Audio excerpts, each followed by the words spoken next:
Donc, le nombre de participants a l'air de se stabiliser un petit peu, donc je vous propose qu'on commence pour pas perdre trop de temps. Donc, merci beaucoup de vous être connectés aujourd'hui pour cette session collective qui, cette fois-ci, va porter sur le catalogue de métadonnées. Donc, vous êtes très nombreux à avoir répondu à l'invitation. On a à peu près une centaine de participants, donc merci beaucoup pour ce retour. Je vais me présenter rapidement et puis on va faire un rapide tour de table que vous puissiez savoir qui s'est connecté aujourd'hui côté FData Hub. Bien évidemment, on va pas faire le tour de table des 100 participants. Donc, Émilie Courtois, moi je suis la directrice des services aux bases de données de santé. Et du coup, aujourd'hui, je suis accompagnée de Camille. Je te laisse te présenter. Bonjour à tous, donc je travaille dans les équipes d'Emini principalement sur le catalogue de métadonnées de santé. Samuel, je te laisse enchaîner.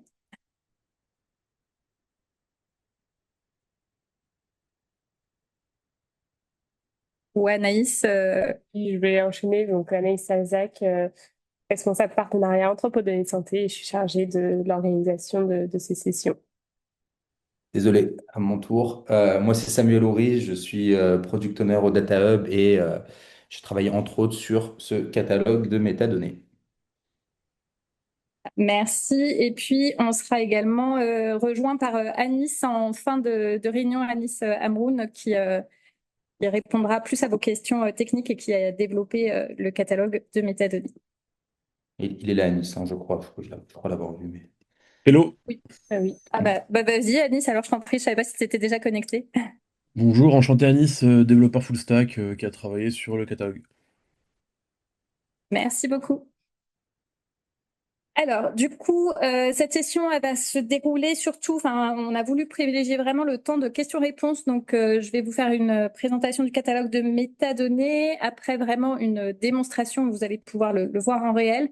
Et voilà, on s'est gardé une bonne heure pour les questions. Alors, on avait divisé le temps en deux parce que justement, on n'était pas sûr que Anis puisse se connecter tout de suite. Donc, on avait mis les questions techniques plus vers la fin et les questions générales plus au début. Mais si Anis, tu me le confirmes, on va pouvoir mélanger les questions à la fois générales et techniques si Anis reste présent. Oui, bien sûr, je suis présent pendant tout le meeting. Super, merci beaucoup Anis. Donc, notre catalogue de métadonnées. Donc, au niveau du Data Hub, on a développé un catalogue de métadonnées et on avait, quand on s'est mis à développer ce catalogue, on avait vraiment trois objectifs. Le premier, c'était de renforcer la transparence et la qualité des données. Donc, bien évidemment, ce catalogue, ça va vous permettre d'avoir une documentation très précise de votre base de données, une description qui va être standardisée, pardon. Et on voulait que l'interface soit intuitive. Donc, vous allez le voir par la suite. Là, vous avez déjà des screenshots sur la droite de votre écran du catalogue et également du catalogue de l'éditeur, pardon. Donc, l'objectif, c'était aussi de pouvoir accélérer les projets, la recherche et l'innovation, du coup, d'accroître la visibilité au niveau des partenaires, mais il fallait on sait très bien que pour documenter une base de données, ça vous prend du temps. Donc l'idée, c'était aussi de pouvoir simplifier la contribution de nos partenaires via des formulaires guidés et via un éditeur que je vais vous présenter tout à l'heure. On a aussi souhaité faire une solution qui soit personnalisable en marque blanche et c'est pareil, vous aurez l'occasion de... Je vais vous présenter tout à l'heure. Donc tout le catalogue de métadonnées qu'on a développé au niveau du FData Hub, vous avez la possibilité de le développer sur votre propre système d'information en marque blanche, c'est-à-dire que vous allez pouvoir changer le logo et l'approprier à votre organisme. Et puis enfin, bien évidemment, le troisième objectif, c'était de pouvoir répondre aux exigences réglementaires européennes. Donc, on a fait un catalogue de métadonnées qui peut être diffusé à l'échelle européenne et totalement standardisé au format européen.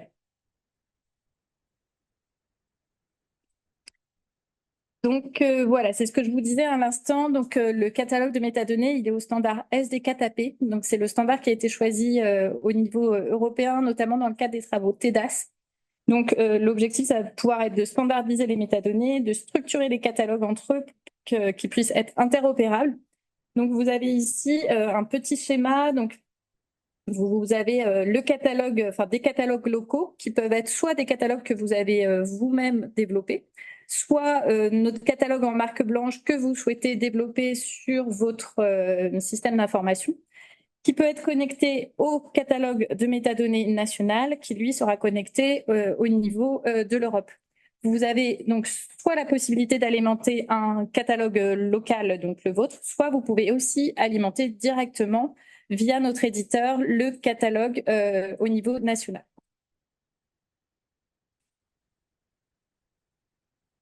Alors ça, c'est une slide vous présentant la documentation que nous avons dans notre GitLab pour justement pouvoir développer le catalogue de métadonnées en marque blanche sur notre propre système d'information. Donc, au niveau de ce GitLab, qu'est-ce qu'on partage? On partage le code du catalogue de métadonnées. Il y a également un tableur OpenOffice qui vous permet d'alimenter, de saisir les métadonnées hors ligne. Et en fait, c'est exactement la même structure, on verra par la suite, que l'éditeur qui est en ligne. Donc, vous pouvez soit choisir de saisir en ligne, soit choisir de saisir hors ligne via ce tableur. Et il est totalement conforme au modèle également FDKTAP. Et puis, associé à cette documentation, vous avez un guide utilisateur qui couvre vraiment tous les profils. Donc, ça va vous permettre d'installer, de configurer, de personnaliser l'interface et les champs, de saisir et de gérer toutes les métadonnées et de publier et de pouvoir consulter sur les bases.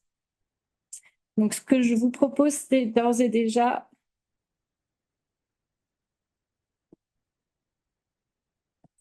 donc, en principe, vous voyez toujours mon écran. Donc, je vais déjà vous montrer. Donc, ça, c'est notre catalogue de métadonnées. Donc, c'est vraiment celui du FData Hub que vous voyez à l'écran. Et du coup, vous avez, c'est un catalogue qui est déjà en production, donc vous pouvez vous-même y accéder. Alors, actuellement, comme vous le voyez, on n'a pas encore alimenté avec des bases de données, mais ça ne serait tardé, on va le faire dans pas longtemps. Actuellement, on a tout sur la pré-prod, mais pas sur la prod. Mais en tout cas, ça, c'est vraiment notre catalogue de métadonnées qui est déjà en état de fonctionnement. Ici, vous avez toujours à mon écran l'éditeur qui est rattaché à ce catalogue de métadonnées. Donc, vous voyez, vous avez la possibilité de saisir directement au sein de cet éditeur toutes les métadonnées associées à votre base. Donc, voilà. Après, je vous laisserai le parcourir vous-même. Hein. On ne va pas détailler chaque métadonnée, c'est pas vraiment l'objet.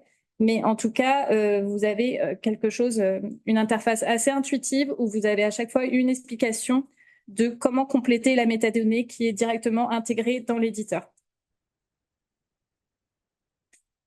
Et je voulais également vous montrer, donc j'espère que vous voyez toujours bien au niveau de l'écran. Parce que ça ne s'affiche pas totalement sur le mien, mais j'espère que vous avez la totalité. Donc là, c'est notre fameux GitLab sur lequel on a partagé le code source.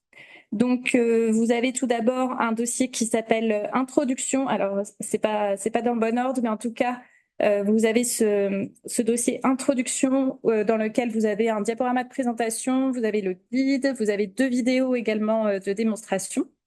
Et ensuite, vous avez 2 dossiers qui sont un peu plus techniques. Vous avez un dossier qui s'appelle API, qui correspond vraiment à toute la partie back-end. Donc, il y a la chef de validation, par exemple, par rapport à ce qu'il faut pousser au niveau de l'Union européenne, etc. Donc, vous avez tout dans ce dossier API.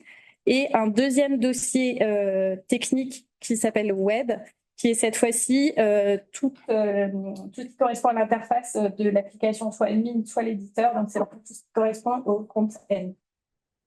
Et la chose importante à savoir, c'est que dans ces 2 dossiers techniques, vous avez à chaque fois un README. Donc, voilà, c'est vraiment ça qu'il faut pouvoir lire en premier à chaque fois que, si vous souhaitez développer ce code. Et il n'y a pas besoin, il n'y a pas d'ordre en particulier. Vous pouvez développer le back-end avant le front-end. Enfin, il n'y a pas d'ordre particulier par rapport à l'installation. Alors après, si je reviens. Donc, voilà, on vous a également mis les QR codes aussi bien de l'éditeur et de la documentation en marque blanche, mais de toute façon, on pourra vous envoyer par mail les liens, ça sera encore plus facile. Donc, on va passer à la démonstration du catalogue de métadonnées. Hop. Donc là, je vous ai montré ce qu'on a développé du coup, au niveau du catalogue de métadonnées du FData Hub. Mais ce que je souhaite vous montrer, c'est justement ce back-office et le front-office. Alors, donc là, vous avez à l'écran toujours notre catalogue de métadonnées. Donc tout à l'heure, je vous ai montré la prod qui n'était pas alimentée avec des bases de données, il y a juste une base test.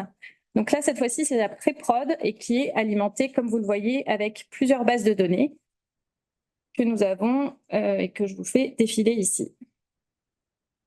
Donc, vous avez sur le côté un filtre pardon, qui va vous permettre vraiment de pouvoir sélectionner quand vous souhaitez consulter ce catalogue de métadonnées. Donc, par exemple, on va prendre une base en cardiologie et là, on va arriver sur les données du registre IMUST.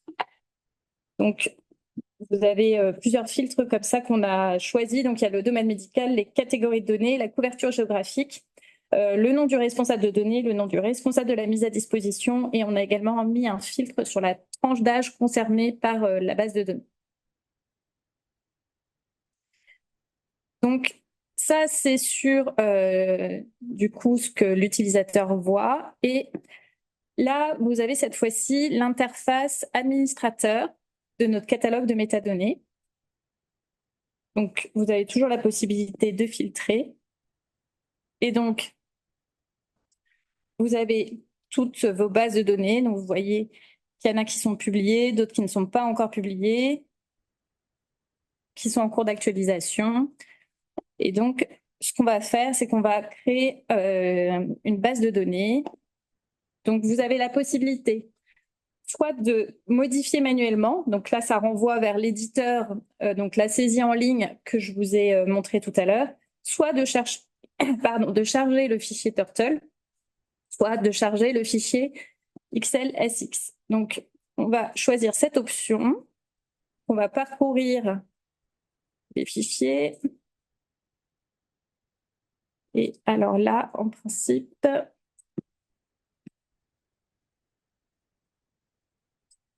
je vais prendre le fichier de démo,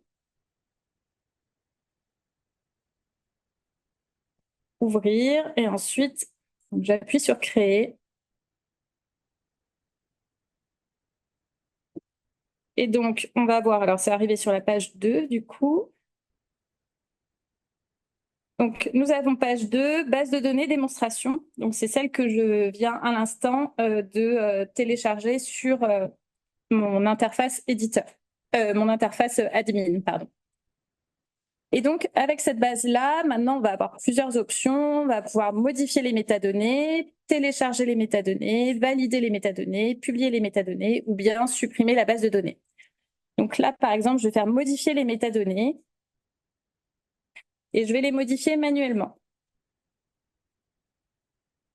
Hop, donc je reclique modifier les métadonnées. Et donc là, on arrive directement sur l'éditeur en ligne dont je vous ai parlé tout à l'heure. Et donc, par exemple, on va faire quelque chose de simple pour que ce soit bien visuel. Je vais modifier le titre de la base de données. Donc là, le titre de la base se trouve ici. Donc, la base s'appelle base de données-démonstration. Et donc, je vais ajouter un tiret et je vais marquer test. Donc, voilà. Ensuite, on a la possibilité vraiment de modifier toutes les métadonnées, bien évidemment. Donc, je vais tout en bas de la page, mettre à jour la base de données. Et du coup, quand je reviens sur mon catalogue, vous voyez, c'est page 2. Donc, le titre de la base de données a bien été modifié, base de données, démonstration, test. Et donc, après, je vais faire valider les métadonnées. Alors, la fonction valider les métadonnées, ça vous permet de passer la chef de contrôle, être sûr que vous avez bien complété tous les champs qui étaient obligatoires et que vous les avez bien complétés. Donc, je vais faire valider les métadonnées.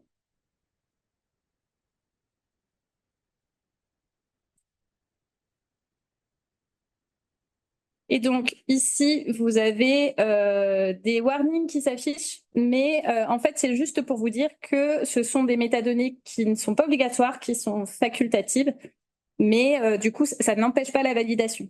Si c'était des métadonnées qui étaient obligatoires, on n'aurait pas pu valider.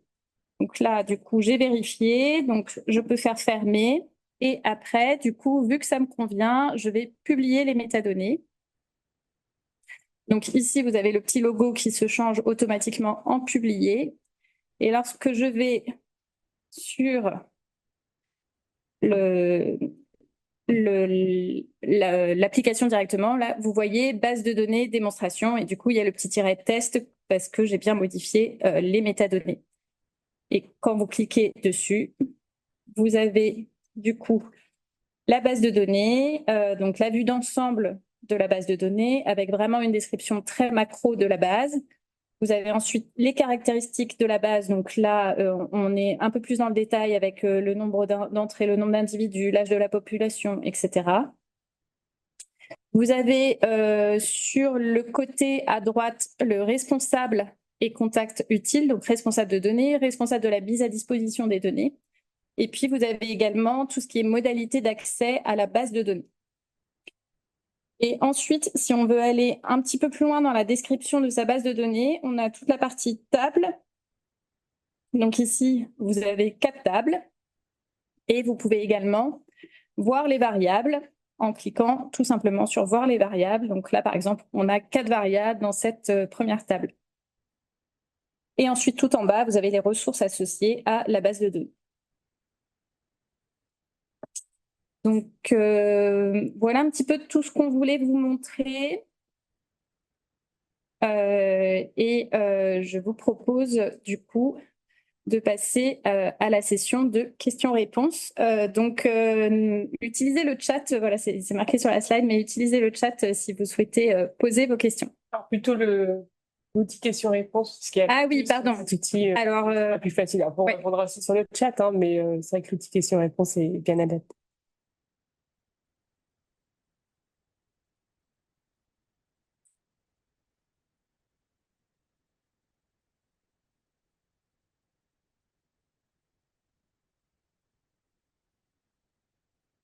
Vu le nombre de questions qu'on a reçues par mail, j'imagine qu'il y a plein de questions, donc n'hésitez pas.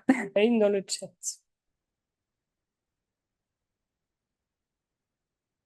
Je sais pas si tu les vois. Si, du coup, je les vois. Camille, je ne sais pas si tu vois les questions. Oui, je viens de voir la question. Donc, comment sont supportés les attributs relatifs à la qualité des données, dimension, complétude, exactitude, cohérence? Alors, je suis pas sûre de pouvoir apporter la Après, réponse je peux maintenant. peut-être répondre, Camille, par rapport à Oui, ça. Donc, déjà, comme vous le savez, il y a un label, enfin, vous le savez peut-être pas, mais en tout cas, il y a un label de qualité des bases de données qui est en train d'être développé dans le cadre du projet Quantum. Et, excusez-moi. Et en fait, ce label de la qualité, en fait, dans les métadonnées, il y a bien une métadonnée qui s'intitule label de la qualité. Donc, on pourra, à ce moment-là, une fois que le label sera mis en place, pouvoir alimenter cette métadonnée. Et ensuite, sur toutes les dimensions de complétude, etc., ça, c'est plus la partie statistique. Et c'est quelque chose qu'on a bien pensé, qu'on n'a pas encore développé et qui n'est pas du tout mature au niveau des discussions qu'il y a dans le cadre de TEDAS. Pour l'instant, c'est pas du tout des choses qui sont obligatoires par la Commission européenne, mais en tout cas, on sait l'utilité que ça peut avoir pour les chercheurs de connaître la complétude d'une variable. On a bien déjà réfléchi à ça et voilà, ça fait partie des évolutions futures qu'on pourra mettre en place. parfait. Je vous propose qu'on puisse répondre peut-être aux questions qu'on reçoit dans l'outil de Q&A. Donc, bonjour, l'outil sert uniquement au dépôt des métadonnées et pas des données, c'est bien cela? Donc oui, on confirme, le but, c'est de pouvoir renseigner des métadonnées dans un format qui est partagé par l'ensemble des utilisateurs de données de santé au niveau européen, de sorte à que ce soit interopérable et demain exposable dans le catalogue européen qui visera à consolider l'ensemble des métadonnées. Donc on parle bien ici de métadonnées et pas de données, en effet. Donc, par conséquent, je préfère le préciser, Émilie, tu me complètes si besoin. Ce qui est exposé, ce sont des données qui sont donc publiques et pas sensibles. On n'a pas de données sensibles sur cette interface-là. C'est pour ça que quand on parle de table et de variables, on parle uniquement du nom des colonnes ou du nom du type de variables qui sont contenues dans les données, mais on n'a pas les données évidemment réelles exposées dans le catalogue.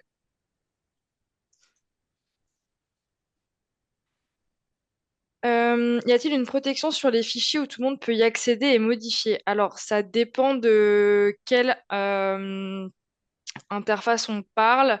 Sur la partie qui est publiée, donc forcément, toutes les informations qui sont publiées sont accessibles publiquement, d'où là, évidemment l'exigence de ne pas mettre de données sensibles.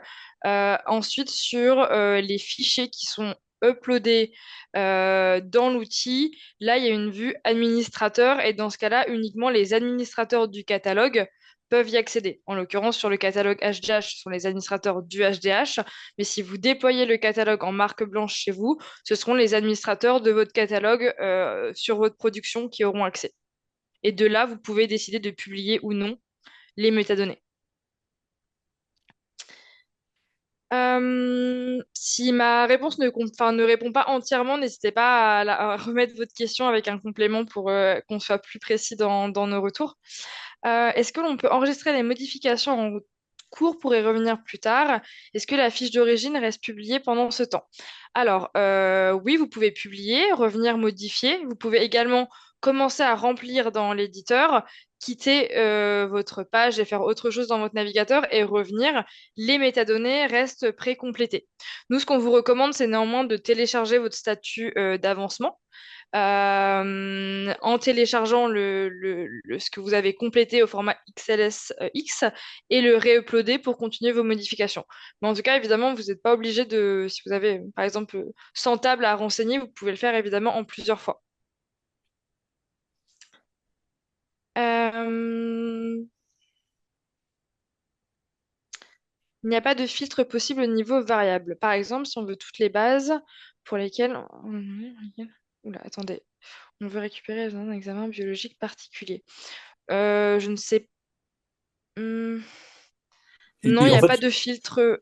il y a la recherche textuelle. Ouais, Même si les filtres entre guillemets qui ont été sélectionnés sur la sidebar ne suffisent pas, il y a possibilité d'effectuer des recherches textuelles. c'est ça. Par contre, il n'y aura pas un niveau de filtre plus poussé à ce stade. On est vraiment sur des métadonnées qui sont exposées à titre d'information. Donc, il n'y a pas de recherche plus poussée qui sera possible à ce stade. Si vous voulez faire des tests, on vous recommande, on vous enverra les liens, d'aller voir déjà la base qu'on a postée en format exemple sur le catalogue. Et vous allez pouvoir déjà voir le niveau d'information qui est mis à disposition. Et je pense que je réponds du coup de facto à la question qui est, avez-vous déjà un exemple de catalogue au format LSDK pour un entrepôt de données hospitalières? Donc le catalogue, c'est aujourd'hui ce qui a été montré par Émilie. Donc c'est le catalogue qui est celui du Health Data Hub à date. Et aujourd'hui, vous allez voir plusieurs, ce qu'on appelle des datasets, en tout cas plusieurs métadonnées relatives à des bases de données qui sont publiées dans ce catalogue-là. Donc aujourd'hui, vous avez une base qui s'appelle Exemple, mais comme le disait Émilie, d'ici fin d'année, on aura des vraies bases qui seront documentées, enfin, dont les métadonnées seront documentées. Donc sur ça, vous pouvez voir la progression sur le lien catalogue de métadonnées HDH. Euh, Quelle est la deadline temporelle pour déployer tout cela? Alors là, je suis pas sûre de savoir répondre à la question. Il n'y a pas d'obligation pour moi à court terme de déployer cela.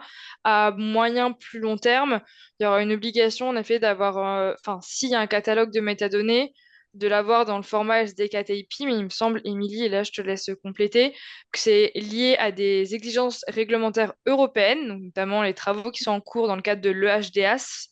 Et pour moi, l'horizon de temps est assez lointain, 2029. Émilie, je te laisse me compléter si jamais. Oui, oui, oui. Alors, pour ce qui est du catalogue de métadonnées en marque blanche, parce que là, la question, je vois qu'il y a déployé, en fait, il y a aucune obligation. Vous n'êtes pas obligé de déployer votre propre catalogue de métadonnées en marque blanche. Vous pouvez alimenter le catalogue de métadonnées directement via l'éditeur au niveau national. Et la date limite, en fait, ça va dépendre dans quel contexte vous vous situez au niveau de l'Europe. Oui, en effet, c'est pas pour tout de suite. Sachant que le règlement va rentrer en application en mars 2027, donc on a encore le temps. Mais après, si vous vous situez dans le cadre, parce que certains de nos partenaires participent à un projet européen qu'on mentionne, le Direct Grant, donc eux, ils se doivent de compléter ce catalogue de métadonnées avant fin 2026 pour pouvoir répondre aux demandes de la Commission européenne dans le cadre de ce projet européen. Et sinon, j'essaie de réfléchir à d'autres. Je pense qu'il y a juste dans le cadre du Direct Grant où on a un laps de temps qui est plus court, donc c'est pour fin 2026. Mais sinon, il n'y a pas, enfin, il n'y a pas d'autre urgence temporelle par rapport à ce catalogue de métadonnées.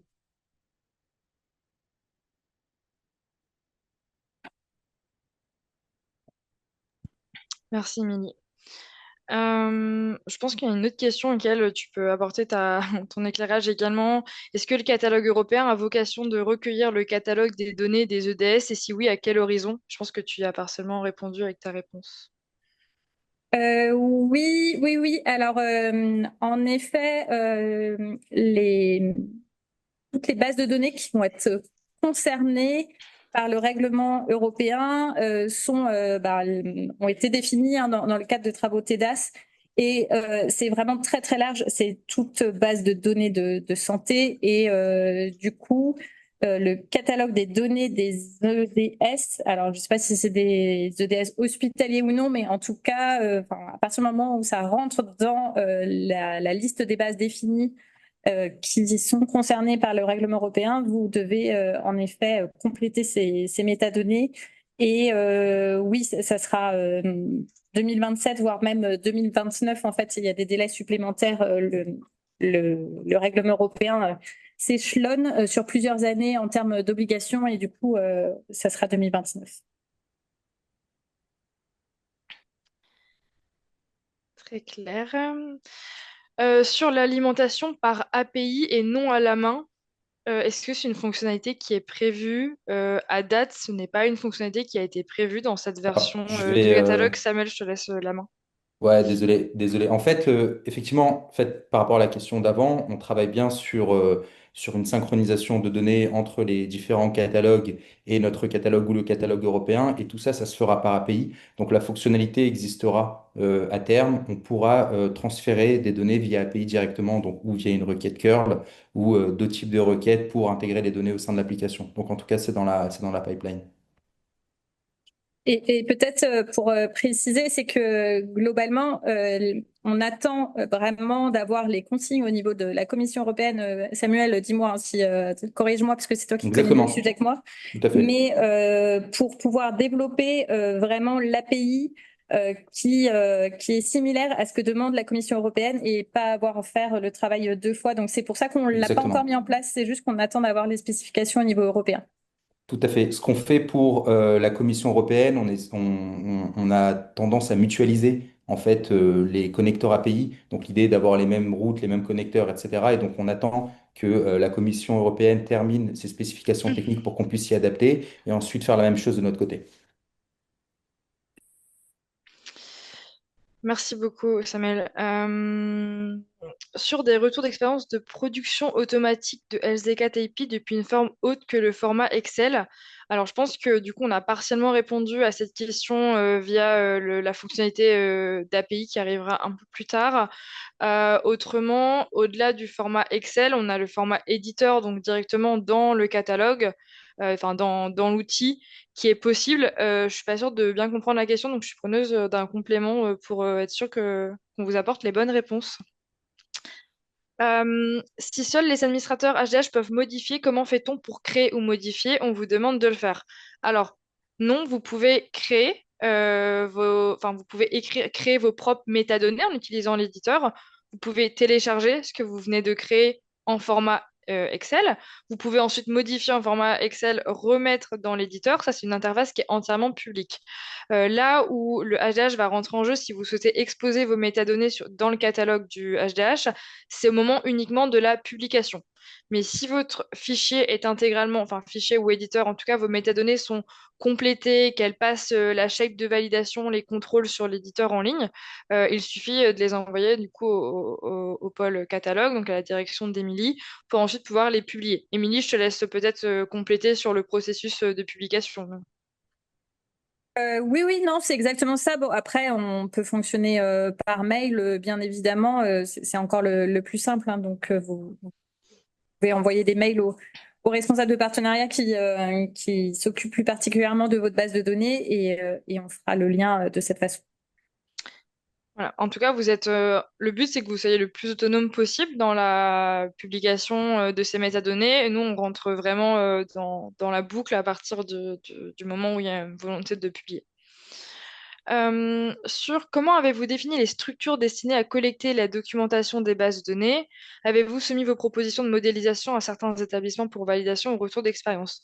Donc, pour remettre un petit peu dans le contexte, le choix du modèle SDK-TypeI, le choix de collecte de telle ou telle métadonnée, c'est des travaux qui remontent à presque 2-3 ans en arrière, qui ont été menés dans le cadre de la préparation opérationnelle de l'EHDS. Donc pour ce faire, il y a eu des groupes de travail européens qui ont été mis en place sous le nom de TEDAS. Vous pouvez les retrouver en ligne, on vous enverra les liens également.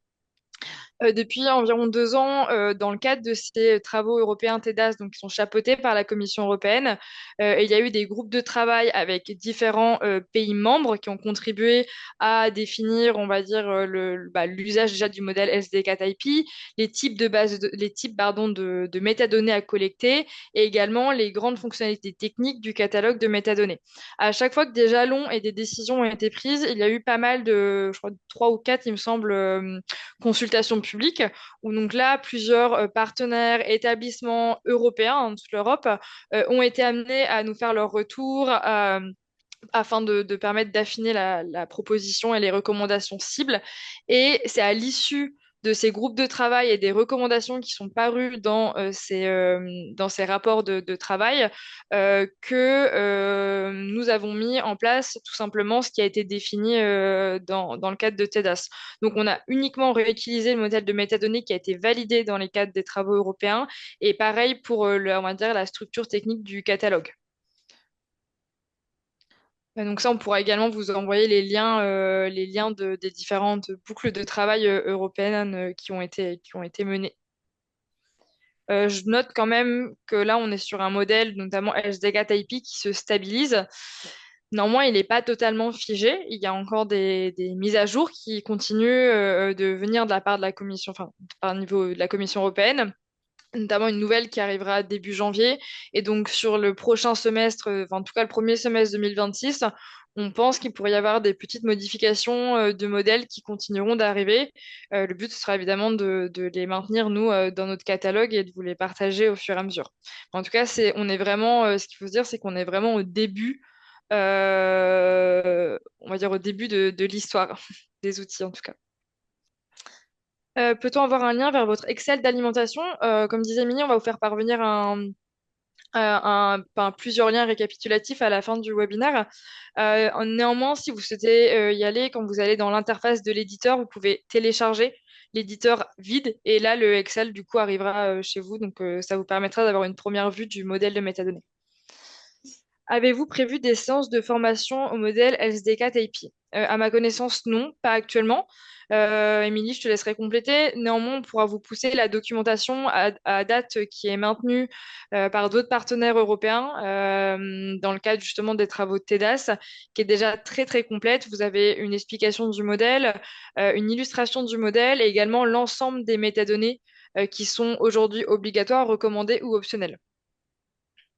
Je sais pas, Émilie, si tu veux compléter. Ouais, tout à fait, Camille. En fait, on a pris le parti de plutôt vous donner un code source clé en main que vous pouvez adapter, mais qui est déjà au format SDK-TypeI, plutôt que de former partenaires à l'utilisation du format FZKTP. Donc c'est vraiment ce choix-là qui a été fait. Et voilà, comme vous le disiez Camille, sinon il y a plein de documentation qu'on peut partager, mais après des sessions de formation, malheureusement, on n'a pas les ETP suffisants pour pouvoir faire ce type de session. Comment assurez-vous la cohérence sémantique entre les différents tags? Je laisserai peut-être, pareil, Émilie, compléter, mais pour moi, aujourd'hui, le catalogue tel qu'il est implémenté à date n'a pas vocation à être géré automatiquement par le catalogue. Euh, Oui, après, enfin. En fait, on a aussi des menus déroulants, donc vous n'avez pas forcément la possibilité de marquer oncologie si dans le menu déroulant c'est marqué cancérologie. Et peut-être que Samuel, tu pourras compléter là-dessus, mais du coup, on a vraiment gardé cette cohérence sémantique grâce au menu déroulant. Oui, c'est vrai, du coup, pour compléter, on a beaucoup de vocabulaire qu'on appelle vocabulaire contrôlé. D'ailleurs, si vous regardez la documentation HDKTP, il y a plusieurs vocabulaires qui sont contrôlés, donc exigés dans un certain format. Dans ces cas-là, on vous guide dans l'éditeur à utiliser soit les menus déroulants, vous pouvez pas faire autrement, soit utiliser, enfin, on vous explique comment utiliser Wikidata ou autre, on ait toujours les mêmes manières de nommer les choses. Je pensais plus aux mots-clés qui sont en texte libre. En l'occurrence, pour ce champ-là, en effet, on ne gère pas directement la chose. Est-ce que ce standard vise à être utilisé pour les datasets type Open Data avec datagouv.fr? Alors, LSDK-TIP, c'est un standard spécifique au secteur de la santé qui a été, en fait, c'est le modèle, le standard de métadonnées DCAT-AP qui a été adapté au secteur de la santé, donc d'où le H, hein, LSDK-TIP. Et donc, à notre compréhension aujourd'hui, comment dire, il concernera uniquement des métadonnées dans le secteur de la santé ayant une vocation à être partagée à l'échelle européenne. Émilie, je te laisse me préciser. Oui, oui, non, Enfin, c'est me exactement compléter. ça. Et en fait, si vous allez sur data.gouv.fr, vous avez déjà les métadonnées et qui sont au format DCAT-IP. Donc, en fait, c'est un format qui est déjà utilisé depuis pas mal d'années au niveau européen et data.gouv a utilisé ce format d'ailleurs. Oui. Quelle garantie apporte-t-on quant à la pérennité de cette solution? Donc pareil, je laisserai Émilie me compléter. Aujourd'hui, on n'a pas forcément de vocation à faire la maintenance, etc., de tout ce qui sera déployé si vous souhaitez le déployer en marque blanche. Néanmoins, nous, évidemment, on est dans une logique d'amélioration continue et comme je disais, de mise à jour vis-à-vis des updates qui pourraient arriver, en tout cas sur le court moyen terme. Donc ça, à chaque fois que les mises à jour, on les reçoit, elles sont déployées chez nous, elles sont également déversées directement dans le Git. Donc vous avez toujours une version, entre guillemets, facilement accessible à jour. Après, sur le plus long terme, Émilie, je te laisserai me compléter si besoin. Oui, bah, sur le plus long terme, c'est surtout les engagements que on aura au niveau du règlement européen. En fait, c'est une obligation d'avoir ce catalogue de métadonnées au niveau national. Et si on est désigné ORAD, on aura ce catalogue de métadonnées du coup à maintenir. Et en fait, ce sera une obligation via le règlement européen. Donc, en ça, on sera obligé de garantir la pérennité de cette solution.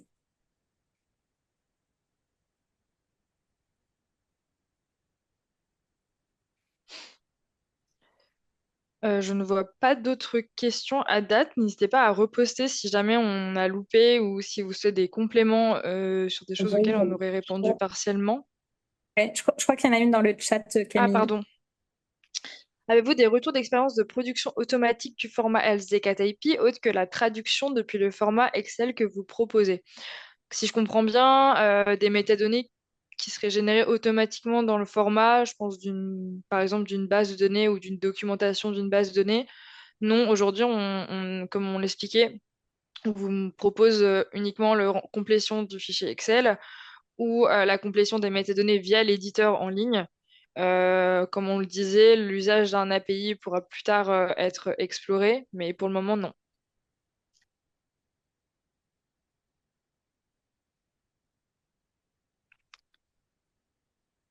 Je n'ai pas bien compris comment Juste concernant les API, moi en fait je vais répondre parce que en fait en soi la réalité c'est qu'aujourd'hui on peut en réalité déjà utiliser comme une API. Dans le sens où en fait l'outil d'authentification qu'on utilise c'est Keycloak. Et en fait, tout ce qu'on peut faire, c'est générer des tokens sur Keycloak et ensuite, bah, du coup, requêter directement les différentes API en envoyant le token généré sur Keycloak. Donc en fait, en soi, dans l'absolu, on peut déjà utiliser l'API.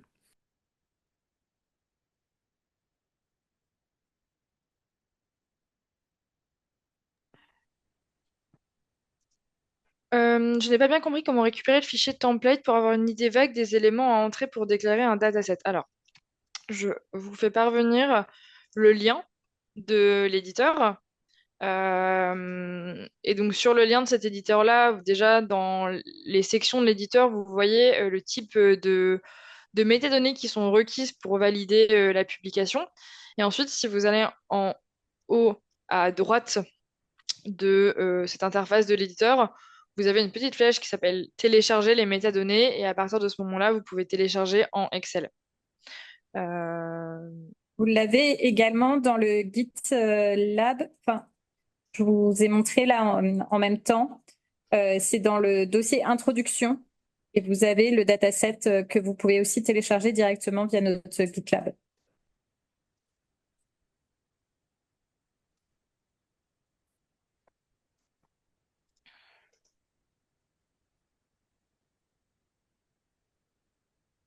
De toute façon, on fera une synthèse avec l'ensemble des liens et à terme, on publiera aussi une FAQ avec les questions récurrentes, etc., pour facilement retrouver les réponses. Euh,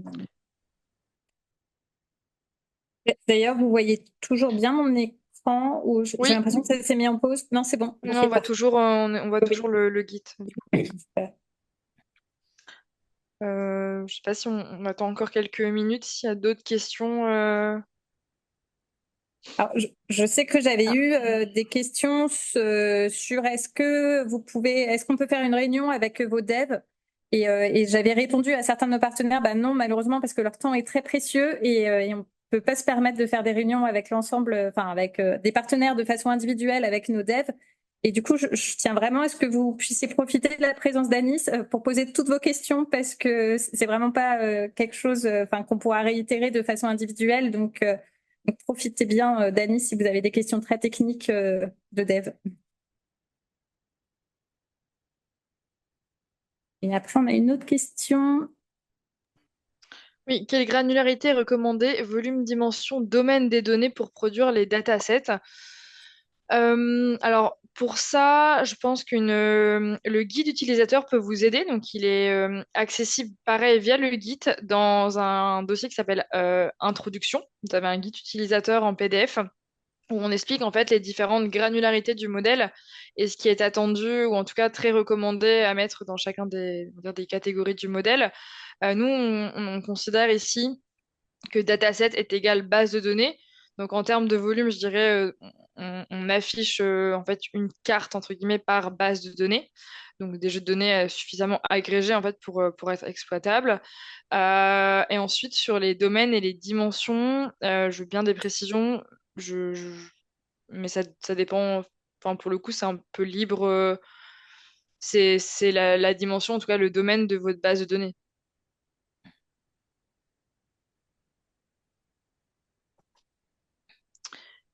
Comment faites-vous pour standardiser la déclaration une même donnée entre les établissements, par exemple pour les données socles des EDS? Les définitions sont assez floues. Est-il prévu de retravailler sur ces définitions pour assurer une homogénéité et donc nous assurer que c'est requêtable? Ouais, je peux peut-être répondre, Camille. Hmm. Donc là, on a vraiment fait des travaux pour suivre le modèle FZ4AP, pour suivre tout ce qui a été défini dans le cadre des travaux TEDAS. Et après, ce qu'il est prévu de faire, c'est de pouvoir rediscuter en fonction des typologies de bases de données, de ce qui peut être pertinent de renseigner comme métadonnées et aussi bah, la façon dont on va les renseigner. Et justement, je sais qu'il y a beaucoup de questions sur les EDS hospitaliers parce que du coup, vous avez vraiment des métadonnées très spécifiques aux EDS hospitaliers et c'est bien prévu, mais ça fera l'objet de groupes de travail également en lien avec la DNS enfin c'est en 2026, c'est pas tout de suite où on ira vraiment dans le détail en fonction de chaque typologie de base de données.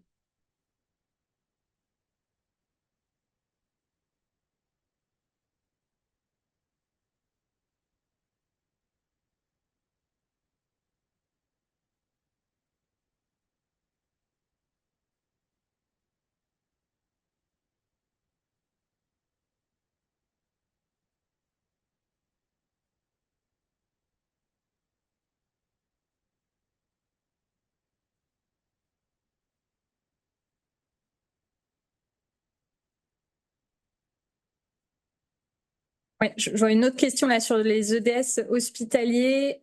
Est-ce que les EDS hospitaliers peuvent être vus comme une très grosse base de données? Comment découper en dataset, sinon trop difficile à décrire d'un seul coup? Donc oui, ça rejoint la question précédente. Et on a bien conscience que les EDS hospitaliers, ça va être compliqué pour vous de tout compléter. Et dans un objectif de pouvoir homogénéiser les pratiques les uns avec les autres, c'est vraiment des travaux qu'on discutera en 2026.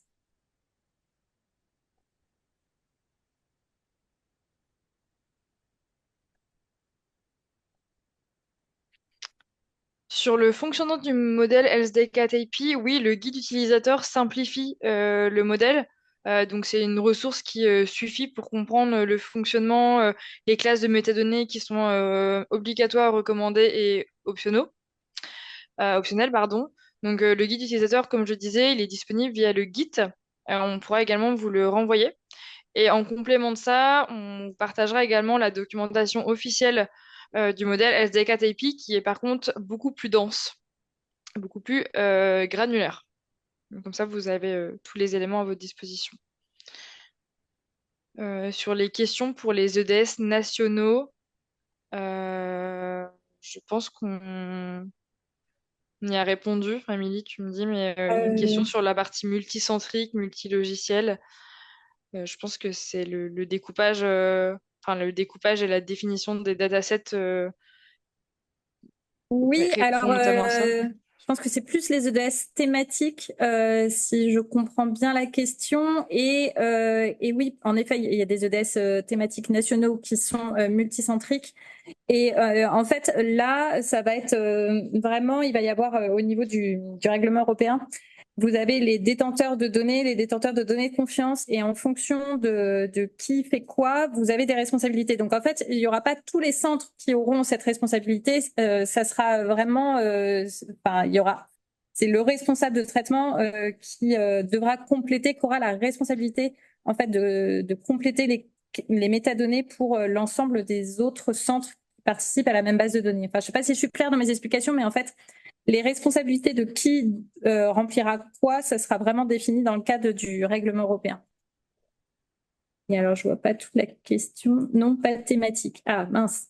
Ah oui, oui, c'est pareil. Oui, en effet, c'est dans ces cas-là, ça sera le DS-LSAM qui aura la responsabilité de pouvoir compléter les métadonnées pour l'ensemble des 140 cliniques.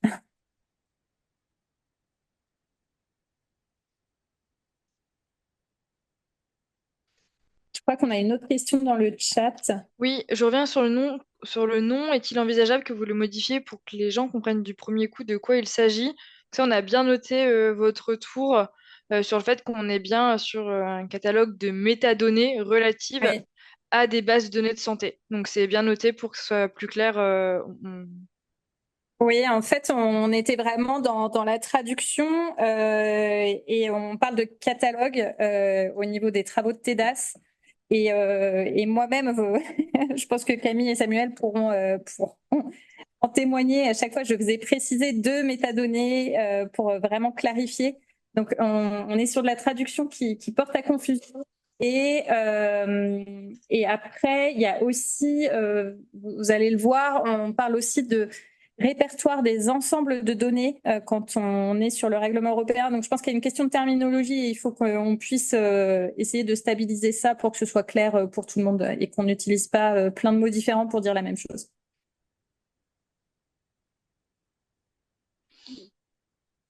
Euh, J'espère que ça répond à votre question, Jean-François. Et je fais un petit retour en arrière sur les questions qu'on a eues relatives aux EDS, en vous mettant une définition assez détaillée de dataset pour montrer que comme je vous disais, ça représente enfin, une base de données dans le catalogue actuellement et on encourage ce découpage-là, mais c'est pas une définition qui est totalement figée. Donc, je vous ai mis un petit texte pour clarifier cette notion-là.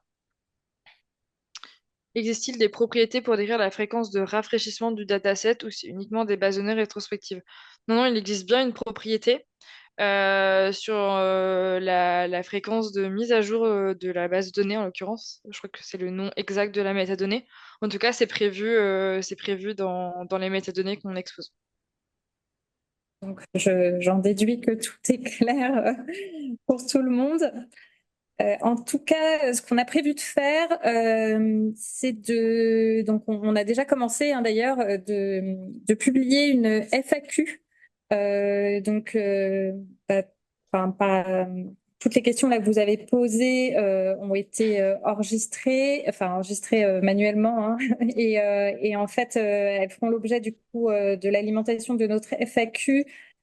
Certains nous ont posé également des questions par mail, donc c'est pareil. Et cette FAQ, elle n'est pas encore publiée sur notre site internet, mais on ne manquera pas de vous informer dès qu'elle sera publiée. En fait, on attend qu'elle soit assez riche pour que ça ait quand même un intérêt.